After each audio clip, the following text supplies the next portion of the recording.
હર હર Mahadev. Hello friend, good morning. તો આજે આપણે રોડ પર તો નીકળી ગયા છે. ક્યાં જઈ રહ્યા છે એ હમણાં તમને થોડા સમયમાં કહીશ કે ભાઈ અમે ક્યાં જઈ રહ્યા છે, કોણ કોણ છે, બધા બતાવીશ. અત્યારે આપણે ભરૂચ પાસે પહોંચી ગયા છે. તો ચલો જઈએ, ક્યાં જઈ રહ્યા છે જુઓ છો. जो शिव को चाहे से कोई चाहे या ना चाहे से कोई फर्क नहीं पड़ता, क्योंकि उसके लिए सर्वम शिव है. તો આપણી સાથે મહાદેવ છે જ, એટલે જ આપણું સ્ટાર્ટિંગ બધા મહાદેવથી થાય છે. તો આવી ગયા છે આપણા મહાદેવ. આપણે મહાદેવ ભગત છીએ તો એક મહાદેવનું સોંગ વગાડી નાખીએ.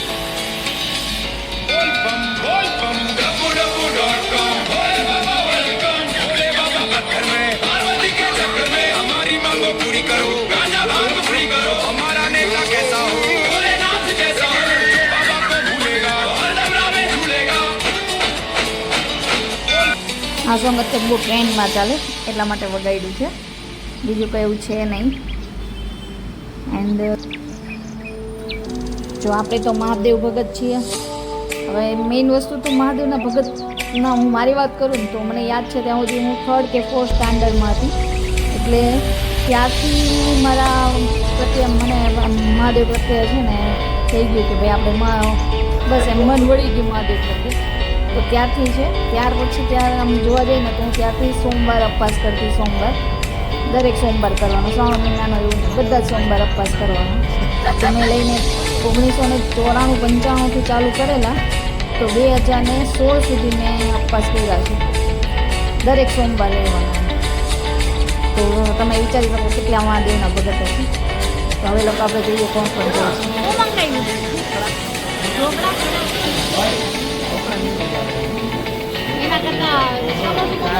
આપણે રસ્તામાં ગાડી નાસ્તો કરવા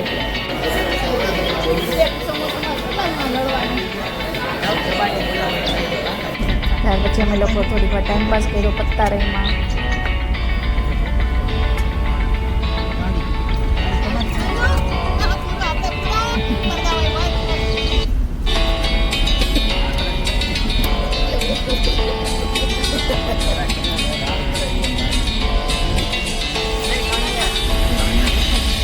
ગાડીમાં તમને દેખાય છે કે ગૌતમ છે, ઘનશ્યામ છે, કૃષ્ણા છે, કાનો છે, અમિત ગાડી આપે છે. અમે લોકો બધા પાછળ હું રમીએ છીએ.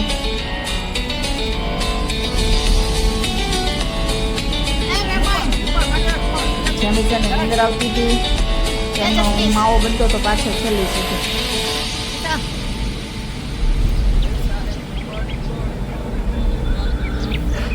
હવે આપણે ક્યાં જઈએ છીએ એ બતાવીશું. तो ये क्या सच है ये बात कि ये कहा जाता है कि जब तक उसका बुलावा नहीं आता आप नहीं जा सकते? बिल्कुल नहीं जा सकते. मैं चैलेंज के साथ कहती हूँ कि अगर आपका बुलावा नहीं है आप नहीं जा सकते. मैंने एक अपनी रील में कहा था कि जब तक महाकाल का बुलावा नहीं है आप नहीं जा सकते. और मैं आज भी चैलेंज से कहती हूँ आप करवा लो, टिकट करवा लो, आप अपनी पैकिंग कर लो. लेकिन अगर महाकाल का बुलावा नहीं है, कोई भी ऐसा इंसिडेंस आपके साथ हो जाएगा, आपके बैग पैक किए हुए रह जाएंगे, आप वहां पहुंच के भी आप दर्शन नहीं कर पाओगे.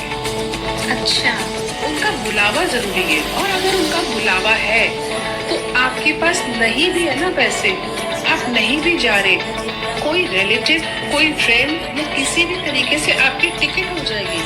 आप वहां पहुंच गए, अचानक अगर चले भी गए, आपको लग रहा है बहुत भीड़ है, बहुत रश, आप दर्शन करने योग्य नहीं हो पा रहे हो, लेकिन कुछ ना कुछ ऐसी फॉर्म्स, कुछ ना कुछ चीजें ऐसी हो जाएंगी, आप ऑटोमेटिकली अंदर दर्शन करके आ जाओगे. તો રીલ હતી એમાંથી મેં વિડીયો મૂક્યો છે. પણ મને બી એવું થયું હતું કેમ કે મેં 1 મહિના પહેલાં વિચાર્યું હતું કે મારે મહાકાલ જોયું હતું. ત્યારે મેં આ પહેલી વાર રીલ શાંતિથી નહીં કરી કે ભાઈ નહીં આપણે જોયું છે. ત્યાર પછી ના જવાય એમ કરતાં અચાનક જ આ ગૌતમને કાનો જૂનાગઢથી આવ્યા અને અચાનક જ આપણે કોઈ પ્લાન નહોતો. સવારે અમને ખબર નહોતી કે ભાઈ અમારે મહાકાલ જવાનું હતું. બપોરે અમે 1 વાગે પેકિંગ કર્યું, 2:30 વાગે નીકળી ગયા અને સવારમાં દર્શનમાં લાઈનમાં પણ પહોંચી ગયા. હવે ત્યાર પછી એક બીજી રીત પણ થઈ भागो भागो चलो હવે भागो જब जब मेरे दर्शन की इच्छा थी उसे अवश्य पूरी करना. हेलो लाला भाई.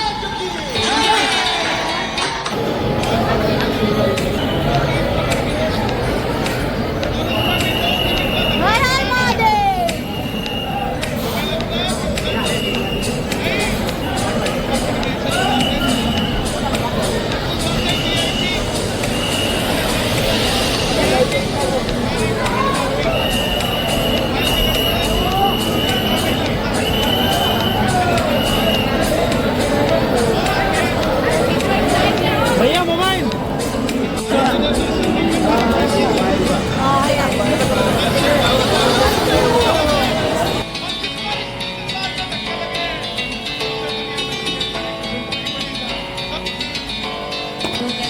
जाने से क्या होता है? हवा तो सब जगह है, लेकिन उस हवा को एक टायर में भरने के लिए आपको स्पेशल दुकान पे जाना पड़ता है. तो वैसे ही भगवान सब जगह है, लेकिन अगर विशेषता से अगर आपने भगवान को ध्यान किया भजना तो उसकी भी मदद होगी. कितने भी मित्र बनाओ, कितने भी दोस्त बनाओ, मना नहीं है. और अपनी जिंदगी में एक मित्र ऐसा होना चाहिए जो शिव की आराधना करता हो, शिव की उपासना करता हो. शिवालय तक संतो लेकर जाओ. ત્યાર પછી મહાકાળના દર્શન કરીને લોકો બહાર નીકળ્યા અને ત્યાર પછી થોડા ઘણા ભૂખાઈ થઈ ગયા હતા એટલે અમે લોકોએ સાડી ચેન્જ કરી નાખી અને ત્યાર પછી અમે લોકો જમવા માટે ગયા.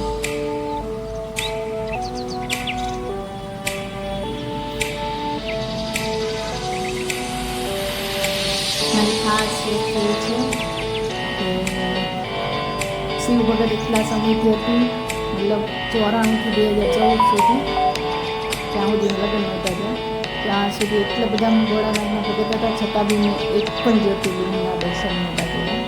શાયદ મહાદેવની આપણી ઈચ્છા જ નથી, ગમે તેની.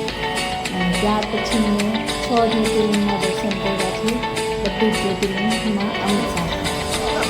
અને ત્યાર પછી આપણો રંગ આપણા મારા અમિતના हाथ पर आपका महादेव जी कैसे पड़ा कहाँ जाना है भैया? मतलब क्या પછી 1 વાગે રાતની કે 2 વાગે તો એ બધા મેં પણ જતી દર્શન ના ગુજરાતી બોલવા જાય છે લખવા નહીં ઉજ્જૈનમાં તમને કોઈ ખ્યાલ હોય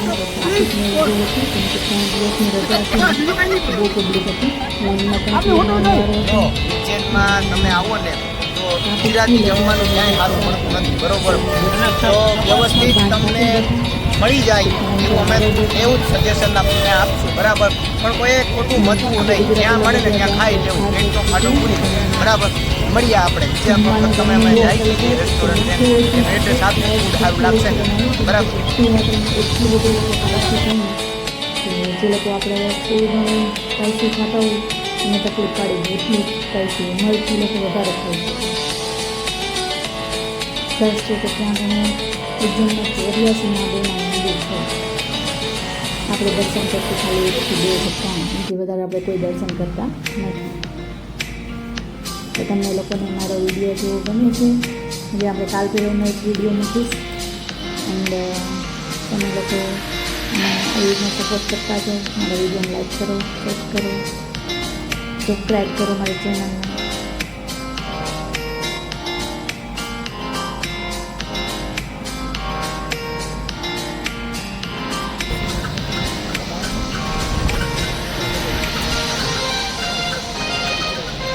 ત્યાર પછી આપણે જમવામાંથી આ જોઈ રહ્યા હોટલ.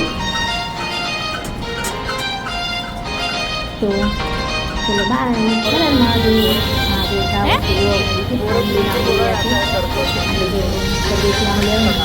એટલા મોટા હતા કે મહાદેવ